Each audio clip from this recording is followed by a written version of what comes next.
Today we are here in Fininvest 2, Quezon City to show you this modern contemporary home. But first, click subscribe and follow us on our social media accounts, and please visit our website at www.homescaperealty.com.ph for complete property listings. Let's begin our tour.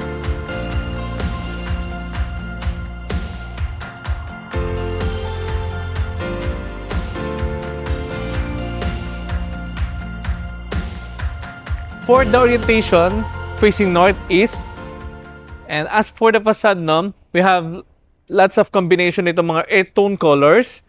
On the left side, itong entrance nyo for your 4-vehicle carport, napakaluwag, even 4 huge SUV or van kasha in that space.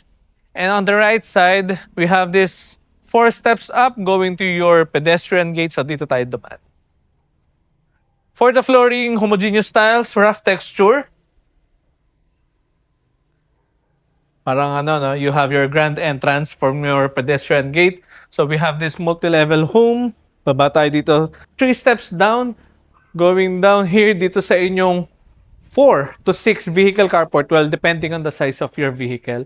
What I like in this property, it has this parang another property dito sa inyong ground floor or dito sa inyong lower ground level.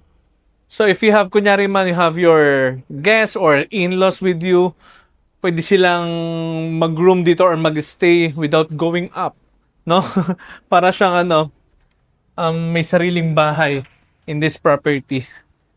So as we enter from your main door, this is your living or receiving area. Well, depende kung anong lifestyle yung gagawin nyo, But you can also utilize this space as your man cave.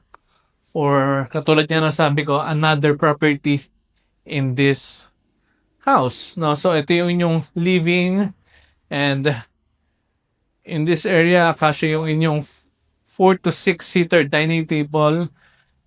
And on my right side, your main kitchen.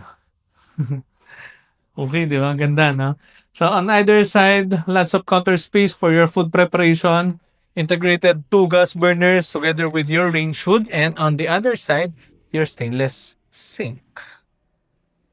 You also have your base and hanging cabinets for your storage. So those are modular cabinet, and your common toilet and bath.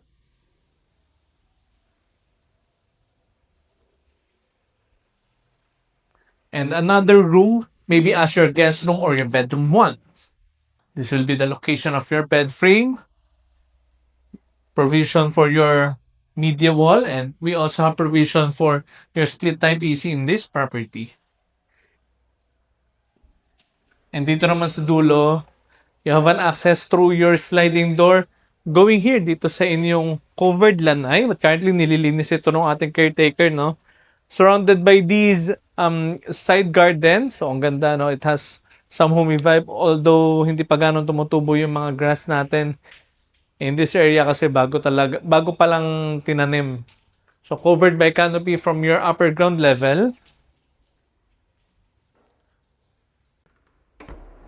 Okay. So let's go up dun sa inyong focal point nitong property. So ito yung inyong lower ground level para may reference kayo, And before tayo umakyat doon sa inyong upper ground level, we have this covered space. So pwede nyong gamitin din as your porch. Covered kayo by a canopy, so you can also enjoy the outdoor space while covered kayo from outside elements. And again, for your 4 to 6 vehicle carport, partially covered yung 4 na sasakyan maliban doon sa additional 2. Well, again, depending on the size of your vehicle. And akyat tayo dito sa inyong upper ground level. Again, for the flooring, rough textured tiles para non-skid sa mga dadaan dito, And upon reaching here sa upper ground level or your second floor, your balcony or your porch, again covered by a canopy, your main door, commanding view in front of your property, and of course your solid wood main door and your stainless pull handles. Pasok tayo, and welcome to your home. Upon entering from your main door, We have this space as your foyer. Pwede kayong maglagay dito ng shelves or cabinet, maybe for your shoes or bags before going in or going out of the property. And your window for proper natural light and ventilation. The material used are powder-coated aluminum. So this is your first bedroom. So dito sa inyo upper ground level or your second floor, we have your bedroom 2. Okay. So in this space, well, depende sa inyo kung paano nyo gustong ilagay yung gamit nyo, no? So the location of your bed frame. By the way, for the flooring, homogeneous tiles. Again, rough texture. Provision for your media wall and your split type AC in that space. Your spacious toilet and bath.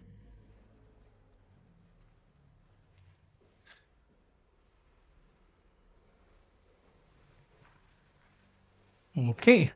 Ang luwag nitong inyong bedroom 2, ano? And few steps. Ito naman yung inyong living area. Ang ganda ng living area, no? You have this hallway. Talagang undisturbed itong space na ito kapag habang kunyari man nanonood kayo ng television set ninyo or kung ano man yung ginagawa nyo activity in this space. Ang ganda ng hallway na ito.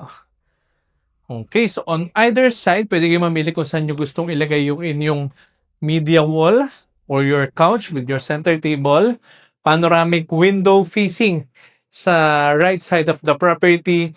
So what I like dito sa mga multi-level home, ang ganda ng mga natural light nila because unblocked by the neighbors. Ganon din with the ventilation sa mga sliding windows and sliding doors. Vertical wood blinds add some texture to the space and additional safety feature for your stairs, especially for your kids. And dito sa dulo, your dining area, up to 10-seater dining table kasya in this space. Symmetrical dito sa inyong covered ceiling design with wood panels installed or fluted panels. Additional texture to the space with provision for your chandelier. And again, sa mga dining area natin, no, always tayong may katabi na sliding door or huge window. So kunyari man if you're into alfresco or gusto nyo nung reduce the use of your AC and more on ventilation coming from outside. So we can do that with your balcony in this area. Ayan. So these are powder coated aluminum.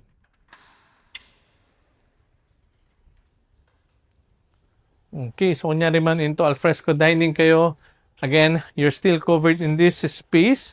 Pwede kayo maglagay dito ng up to 6 dining table so you can also entertain your guests, kunyari man, no? And adjacent dito sa inyong dining area is your main kitchen. For your main kitchen, L-shaped counter and island counter, lots of food preparation space. Ang luwag, no? Ang ganda rin nung triangle method in this area. If kunyari man, no, several person yung nagpe-prepare ng food in this space, pwede because of the huge counter.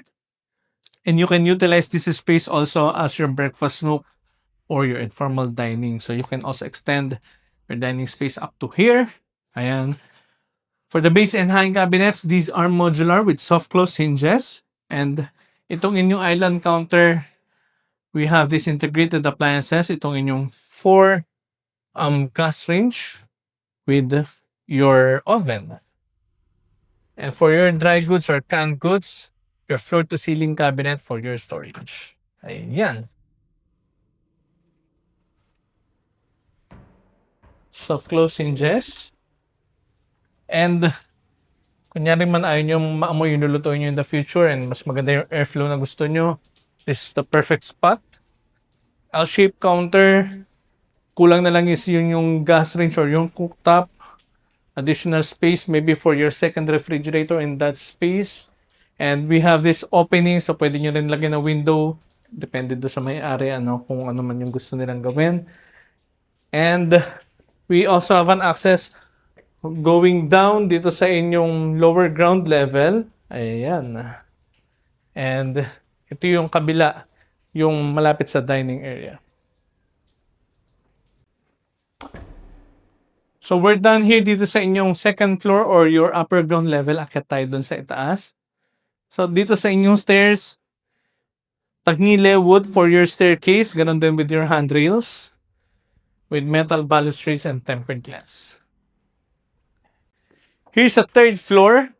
4 bedrooms with ensuite toilet and bath each and this common area or your family area.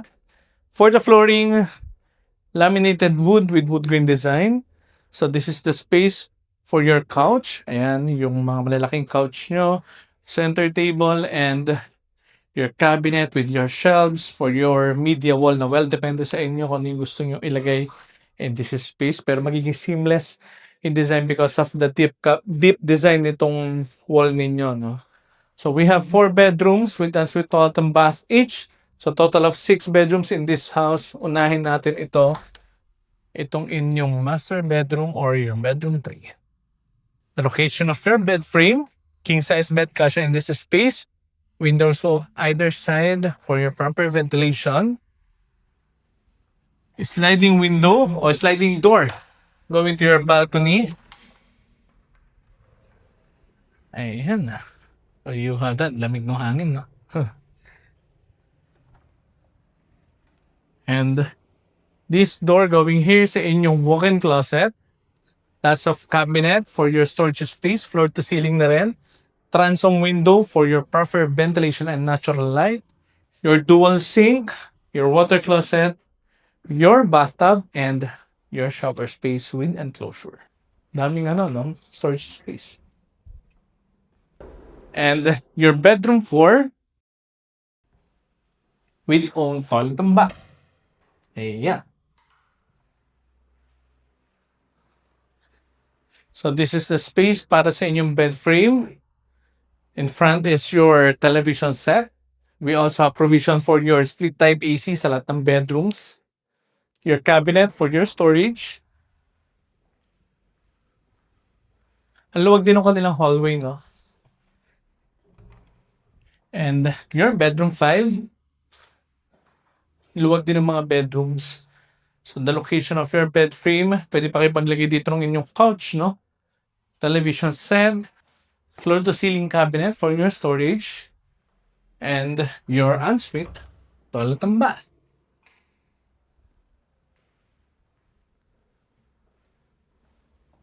And lastly, your bedroom 6. Location of your bed frame, deep cabinet for your storage. Walang no awkward space on either side. Gusto ko yung mga ganyan. Huge mid or window, no, for proper ventilation and natural light. And lastly, your toilet and bath.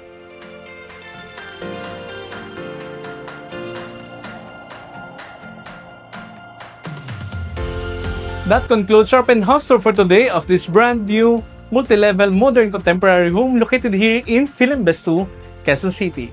If you think this is the right home for you, you may contact us anytime at the numbers listed below the screen. For more details, visit our social media accounts and our website at www.homescaperealty.com.ph. Again, my name is Dean and this has been Homescape Realty, your guide to your real estate needs. Thank you and see you next time.